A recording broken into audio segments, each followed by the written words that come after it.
Police Story is another really great film, and is one of the greatest action movies ever made. One of the main reasons why I even watched this movie in the first place was because it's a Jackie Chan movie, and who doesn't like Jackie Chan? But no, in all seriousness, the main reason why I decided to visit the series was because as a child, Jackie Chan was a big part of the media I would have taken at the time. Like as a kid, I remember like all the Spanish dub of all the Jackie Chan movies that would pop up on the Spanish channels at the time. And there's also this one animated show on the Disney Channel too that I remember, I think. It was called like The Adventures of Jackie Chan or something. And yeah, as a stupid 7-year-old, I thought that was pretty cool at the time. But point being, I wanted to reculture myself and get a new perspective on all this Jackie Chan lore or whatever. And Police Story is where Jackie Chan's career really took off, and yeah, man, Police Story is just really great, I think. One thing I didn't know about this movie is how much of the credits consist of Jackie's name. This film is like a Jackie Chan powerhouse. He's listed as the director, the co-writer, he performs his own stunts and is in charge of them along with his stunt team. He has some weighing in on some of the editing work. He even performs that song you hear during the end credits, which is also pretty great.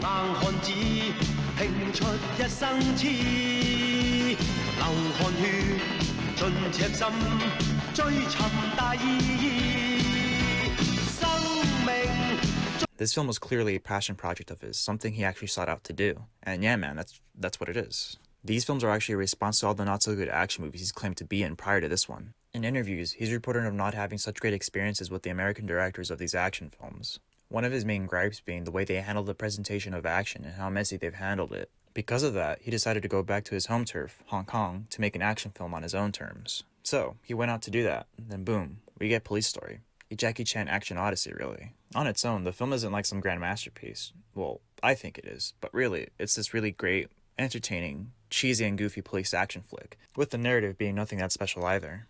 Jackie Chan is a Hong Kong police officer that tries to clear his name after being blackmailed and framed into being the murderer of a dirty cop. See? There's a film summarized just like that in like one sentence. But that's not a criticism I have against the film because that's not the main selling point. The selling point is all the goofy and slapstick comedy and all the crazy action. It's like a zeitgeist of that genre.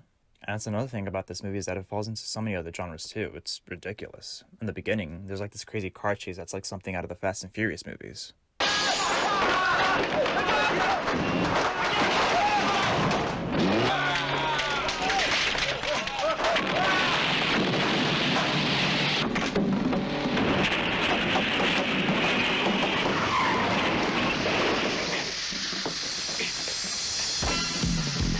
Then there's all this goofy buddy cop comedy right after that takes place at the office. Then it kind of turns into a slasher flick, I think, for like a second.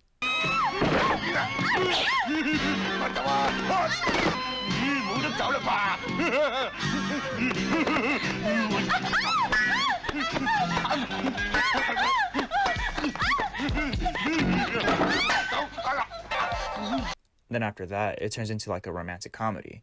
There's this supposed love triangle that goes on between Chan's character, his girlfriend, and one of the witnesses. The one Chan is trying to protect.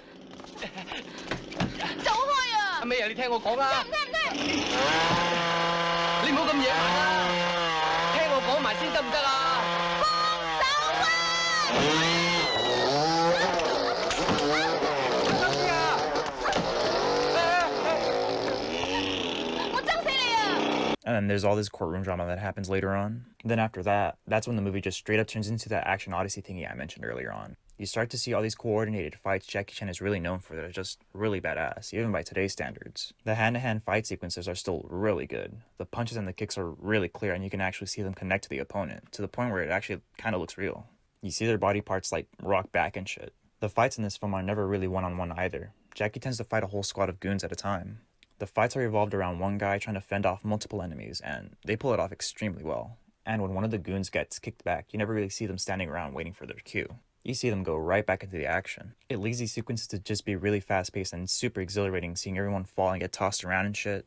Everyone that is a part of these sequences uses the environment as a part of the fight, and there's just so many little idiosyncrasies that take place within these fights. You just have to applaud Jackie and his stunt team for coming up with all this interesting and fun fight choreography that you see in this film. But I think that some of the most impressive stuff that goes on a technical level, would have to be the editing. The editing is just so clean, man. Each hit, each punch or like fallback has their own designated shot that just allows you to see all the action that's taking place on screen so clearly. It just makes those fights so clean and crisp, man. You would almost think Jackie storyboarded those sequences, but I don't think he did. I think in interviews, he just states that he sets up certain sequences in the fight to be this shot, and then other sequences to be that shot, then so on and so forth. As opposed to the more modern day action movies, where like you can tell they didn't have a proper action coordinator on set, so they had to fix it with messy editing.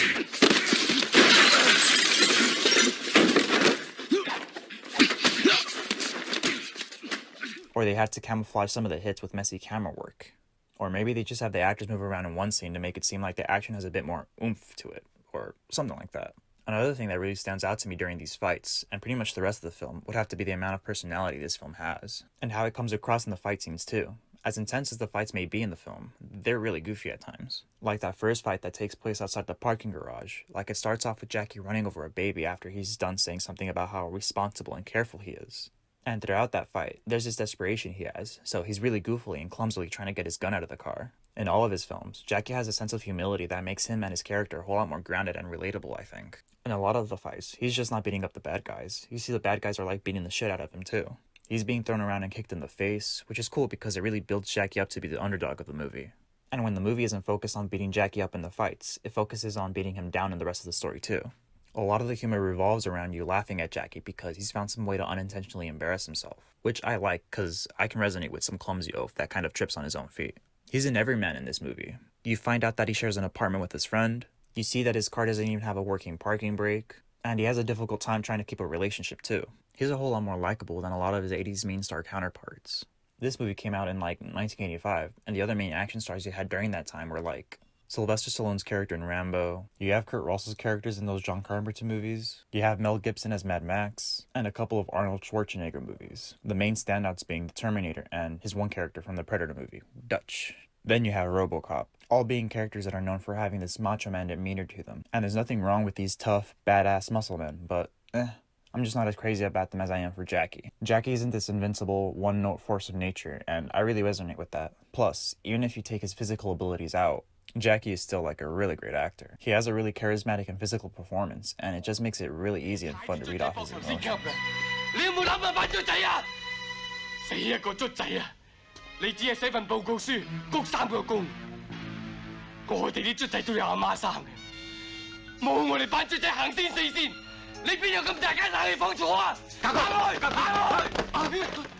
And that really does leave an impression on me. It doesn't end at just Jackie either. I think the rest of the cast, along with the side characters that don't nearly get as much screen time as Jackie, they still have a lot of character. Like you have Jackie's superiors, the inspector and the superintendent, and they're supposed to be like the yin and yang of like the police commandants. The inspector is really laid back and chill and tends to side with Jackie and his choices, as much of a burden to the police force as they may be at some points. And he's kind of the comedian between the two. Then you have the superintendent. He's way more serious and likes to go by the book. So whenever Jackie goes about running an operation his way, a pretty messy and reckless way, you can see this tension build between them. But the superintendent still respects Jackie and appreciates what he does, and he knows that he does it with nothing but good intentions. So as stiff as he may come off as, he's still pretty likable. Then you have the rest of the cops that are on the same team as Jackie. You have one of Jackie's buddy cops named Kim. He really doesn't have a lot of screen time, and he really isn't essential to the main story, but you do see him as a recurring character all throughout this movie, and even in the sequel. And that's a cute little detail, I think. But one role that leaves an impression on me is right at the beginning, and it's no more than a cameo role, really.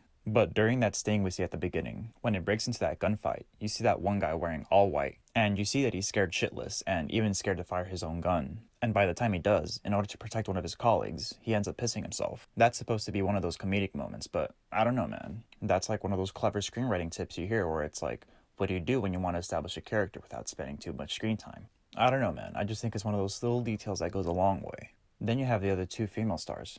I didn't forget about them. They're their own thing.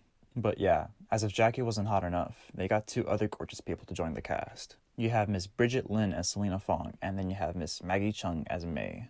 And I think they both do a really great job in these roles and have a lot of screen presence as well. Both of these ladies have a good amount of screen time and usually share it with Jackie. The two of them just really have good chemistry with him. Jackie ends up being Selena's bodyguard because as a witness against the drug ring, she may fall into some danger, even though she happens to be the drug ring's leader's lawyer. Because of that, she's really ambivalent as to whose side she should really be on. In the beginning, she's still siding with the drug ring, so you see her trying to escape Jackie's clutches. Then later on, when she's unsure again, she tries to help out. Then you have May, my favorite of the two. She's Jackie's girlfriend and she's like the comedic device of the film. But I don't think that's intentional though. It might just be one of those things that gets lost in translation, but I don't know, let me explain myself. The only reason I think that is because a lot of the scenes she has with Jackie are just really fucking hilarious. Their relationship is supposed to be presented as kind of teetering on the edge, because Jackie is always dismissing his responsibilities to his girlfriend for his responsibilities to his job. And anytime he does, he finds a way to unintentionally embarrass or burden her in some way, and it's played in this like really ridiculous manner, and that's the part I find kind of funny. But ultimately, all they ever end up doing is just bickering about it, and she gets all butthurt. But to me, what makes it so fucking funny is how loyal she still is to him. Like, even after they fight, you always see her in the next scene trying to be by Jackie's side, and I kind of think that's kind of cute. But yeah, both of these actresses just have the same qualities that Jackie does. They're just really charismatic and really know how to act. I also like the way this movie presents these women too. In other action films, especially the ones from that time, they have a tendency to make a Princess Peach out of their female cast members, as in they always end up making them the damsel in distress. But in this movie, yes, sure, there are a couple times where Jackie does save them, but they very much operate within their own independence. The other thing that leaves an impression on me is their effort to try to join in the fight and help, especially during that end fight mall sequence. Jackie ends up getting himself in a pickle when he makes an attempt to try to get Selena out of the same pickle, after she makes an attempt to try to capture a briefcase, which at this point is like the MacGuffin. So they try to fend themselves off from the goons that want the briefcase as well, and so you see them throw Selena around, and that gets Jackie all mad, so he goes in and tries to fight them too. And after a while, you see Selena trying to get back up and help again, but she does get thrown back on her butt. You see the same thing happen with May as the bad guys make their way past her and push her down a stairwell to get her out of the way. I guess the thing I appreciate about these scenes is how not afraid they are of getting the women a bit dirty in the movie. And that's not me saying I like seeing these women get hurt, but it makes the film feel like they really are raising the stakes and the danger feels genuine because of that. Which is kind of refreshing considering how ridiculously cheesy this film is at times.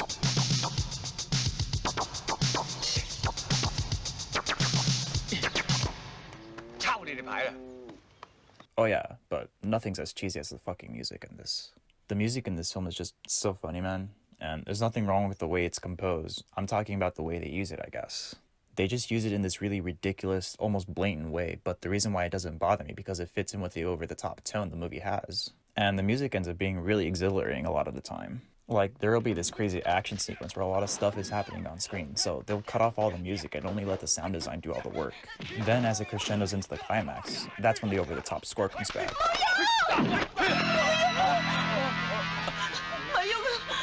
It's a real cheap use of the music, but it hypes you up, honestly. It hypes me up.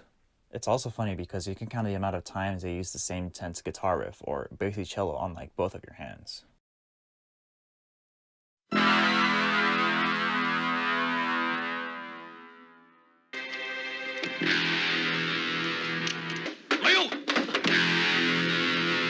Selena 做咗控方證人啊！佢做咗控方證人，叫佢照顧下 Selena。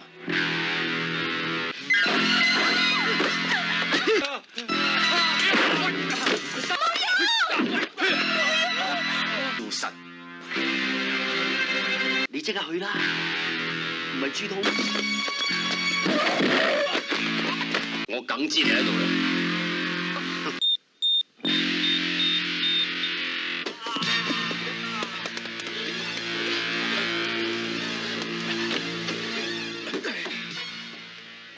But yeah, man, overall, Police Story is like a short and sweet movie. It's fast-paced, the action's great, Jackie Chan is hot, like, what more can I say? By the time you get to the end, you're like asking yourself, what? It's done already? Which, I almost forgot. This movie ends in like the best way possible. There's this rule I learned in like class once, I think. My teacher was like, yeah man, the best time you end a film is like right after the climax, and the sooner right after the better, or whatever, something like that. And Police Story ends like right at the climax. It's hilarious. There's this mall fight, which is like the last scene, and it all leads up to the capture of the MacGuffin briefcase by the cops. Once they get it, they're all hyped up because that means they can finally prosecute the drug ringleader with like proper evidence or whatever, right?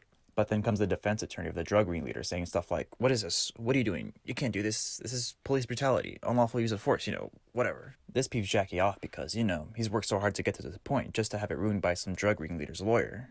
So boom, he sucker punches him. Then he combos the drug ringleader and knocks him on his ass. And right as he tries to go in for round 2, boom, rolling credits. And you start to hear Jackie sing that end theme song, which is also really great. Then they show all the spoofs and the epic fails that came with like all the stunts. I love seeing those too because, again, they show how grounded a lot of the action is by showing you how much work went into all these insane stunts, and how much danger Jackie and his stunt crew were getting themselves in order to pull all these epic looking stunts that really, on their own, only take up just a couple of seconds of screen time. Even with small gags like the whole pencil kick flip thing Jackie does, it shows how committed this crew was to this craft. So, I've been kissing this film's ass a lot. Do I have any criticisms?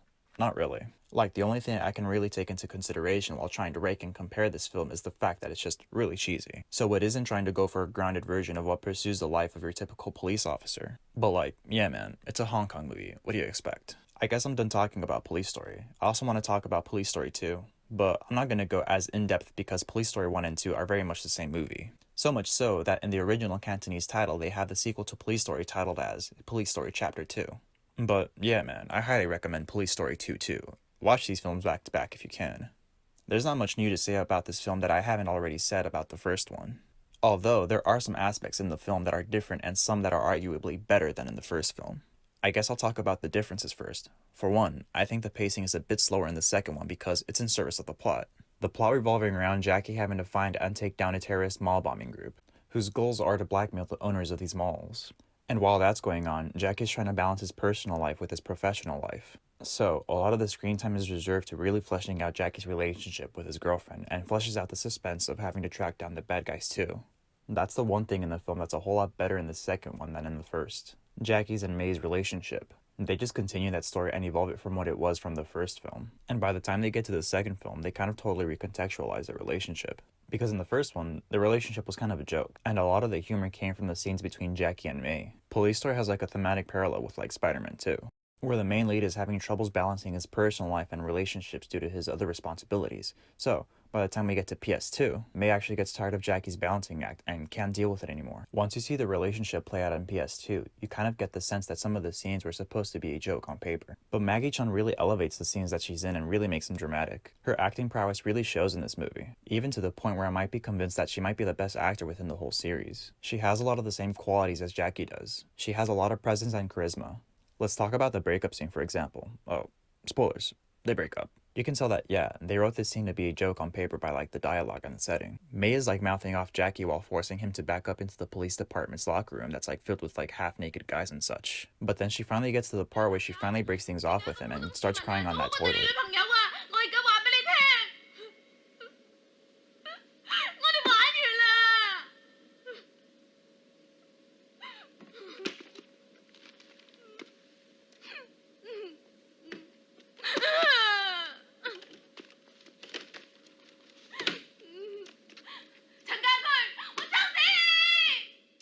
Her performance really adds like a really genuine dramatic beat to like a comical setting, and yeah man, I just think it really works. But I digressed. Back to the plot. Yeah, half of the film is Jackie's relationship and the other half you have the bomber bad guys. And I wouldn't necessarily say that the pace is slow, it's just that I think within the first film, a lot of that fast-paced energy comes from the action sequences and the comedic gags being back to back. And in PS2, that's kind of replaced with a more solid sequence of events that's in service of this undercover operation, which fits the tone. It feels very different from the first film, and I like to think it's like an evolution of it. I like the zonky ridiculousness of the first film, so when I saw the second one, I wasn't really that satisfied. But then you watch the second one for a second time, and you begin to appreciate that it's a different thing, with some things that are better here than in the first one. Another example of that being the fights, which are also pretty different as well. In the first film, you had multiple ensemble fights where Jackie was going up against multiple enemies, and in the second one you really only get about 2 of those, and the rest of them are just against the bomber bad guys. Then you find out that their group consists of like 3 people. So, when Jackie goes up against them, he rarely goes in against all 3 of them at a time. He usually just faces them one at a time due to some sort of circumstance. Which is fine, because the fighting and the choreography during them is still fucking fantastic, and way more intricate too, if that's the word I'm trying to find. You can tell that these enemies are way more difficult than the enemies from the first film. You can see Jackie wincing in pain after a confrontation, and it usually takes him a bit of time to actually get back into the fight. And when he does get back into it, he's kind of hesitant about it too.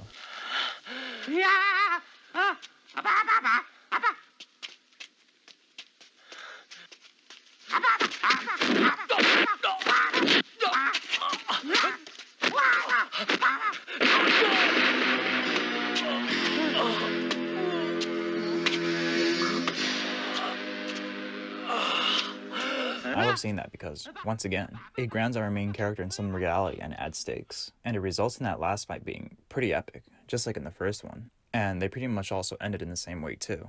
The warehouse that Jackie was fighting in ends up catching on fire, so he needs to get the fuck out of there. And as soon as he does, he looks back with May in his arms and boom, roll credits. You see all the spoofs once again, and yes, you get Jackie singing in the end credits once more. So, overall, do I have any criticisms about the second film? Sadly, yes, but just a small one.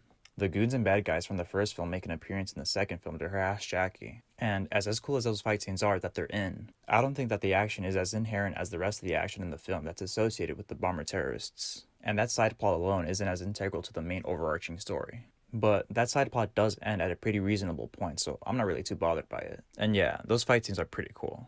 But yeah, man, these two movies are pretty epic. I highly recommend them both. Am I done talking? No, not yet. These first two films spawned the whole franchise, lasting as long as up until like 2012. So I'll probably talk about those other movies at some point too. But what might make those films interesting to watch is the fact that Jackie stopped directing them for some reason. Maybe he got tired, or maybe he's just a little too old. Death is imminent. People need to move on, so on and so forth. So I would like to see how those films fumble the ball if they do. So yeah, I'll probably talk about those at some point. But yeah, man, PS and PS2, some of my favorite movies of all time. They're pretty epic. I recommend them. Yep.